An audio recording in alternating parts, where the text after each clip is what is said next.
Hi, and welcome to In the Field, a series of short interviews with artists and musicians living in the San Francisco Bay Area and beyond. And I'm your host, Rev Romus, here to talk with Amy X Neuburg, a singer, composer, and electronic musician who will be performing at the Outsound New Music Summit on July 23rd at the San Francisco Community Music Center. So thank you for inviting us into your home and talking with us. My pleasure. Yeah. So I'm going to start off real simple with a question I've been asking other artists in this series. What is one of your most memorable experiences in your early life that influenced your desire to make music? I don't remember there ever not being music in my early life. Right. It was just sort of around all the time. Okay. So it's hard to pinpoint any specific incident or influence. I sang with my family. We sang in the car. We sang around the house. We had music on. We had musical theater and opera and classical music and children's songs just on all the time.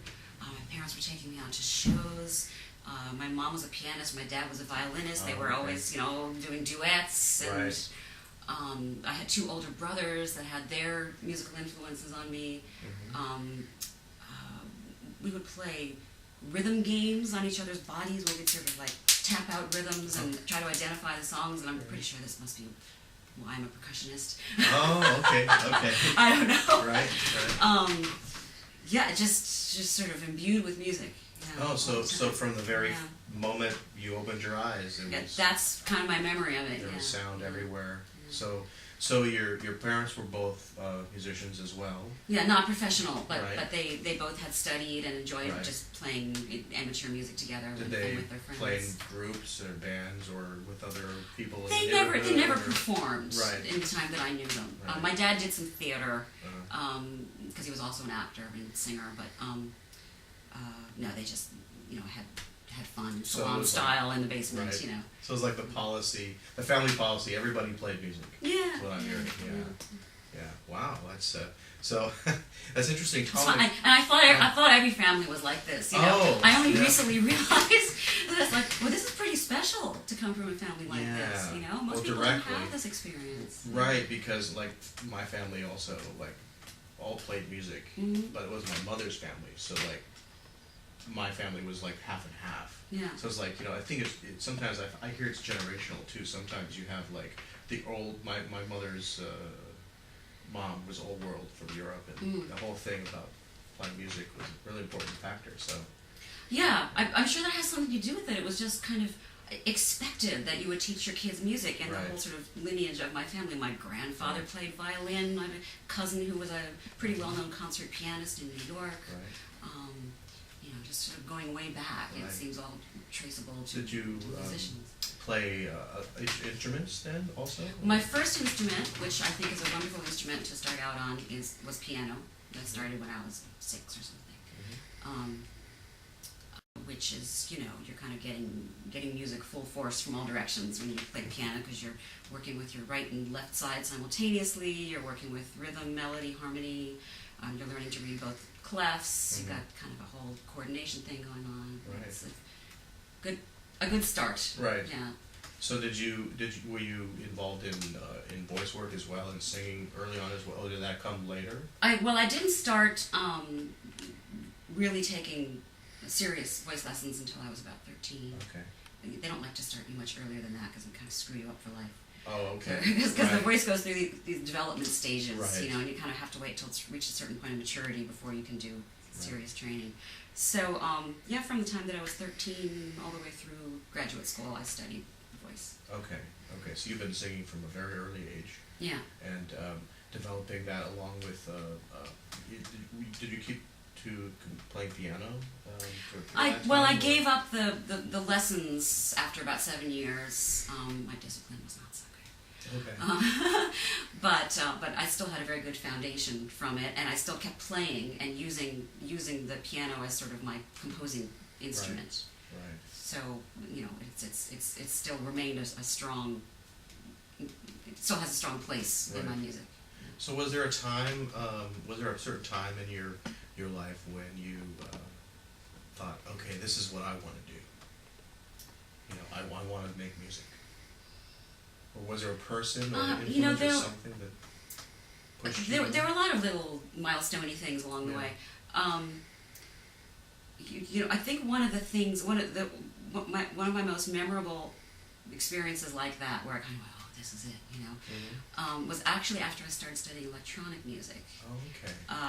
This I started studying in college. I was always sort of, you know, interested in working with my hands and in creating things and sort of crafty things, and I always had kind of a logical and mathematical approach to things in addition to my creative approach to things, and electronic music just seemed like a really nice blend of the two, kind of working with both sides of your brain simultaneously.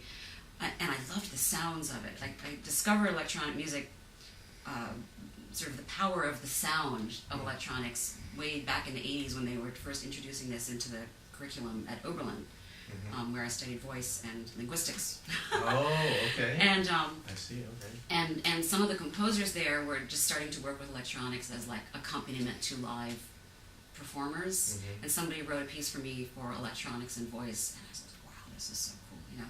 And I was already very interested in exploring all of the possible sounds of the human voice, and so to have these electronics to sort of continue sound exploration, that's kind of what really turned me on, was the idea of this combination of sounds. So I started studying electronic music, and my first project was a tape editing project. Okay. Remember tape? Yeah, tape music. Yeah, I do. How old I am. Yeah. So, you know, we're learning how to splice tape and Right. tape, you know. And there was something about it that just completely enthralled me. And I found that kind of for the first time in my life I achieved flow. Like I really got into flow. And after hours and hours of doing this, I went, wow, I've been doing this, you know, for like 8 hours. And I realized this is it. Right. There's something about this is calling me. Because it pulled you in. Your sense of time was something you did. Yeah, it felt like a match. Right. Somehow Right. for me to be doing this. Right. So I remember that moment. Okay. Yeah. One of the earlier ones, back in your school days, basically. Yeah. There were other moments that sort of guided my aesthetic, I suppose. I remember when I was in high school, I studied modern dance. Okay. And we had this wonderful teacher, Arlene Horowitz. I went to a funky little hippie school in Maryland. And she was a beautiful dancer and a great teacher, and she was fat. And this expressed a kind of an openness to everybody who studied with her. You know, it's like anything is possible. You can make beautiful art no matter who you are. Right. That was very influential on me, and it was then that I started kind of really exploring the avant-garde in general. Right. And also, she took us all up to New York to see Meredith Monk. Okay. And and there she was with her big remote-controlled tortoises. Oh, right. You know, and we had never seen anything like this in our lives. And I remember having a kind of an epiphany, like, oh, you can get out in front of people and do this. Oh, right. You know, it's okay. People will come and see you. You can do something really weird, and people will come and see you. So it was kind of like a permission to explore my creativity. So I remember that as well. Wow. Okay. So you've answered two of my other questions. Oh, yeah. That's great. Because so were there any other non-musical influences, like you mentioned dance? Other things in your experience in life that's influenced your creative process that aren't necessarily connected to sound?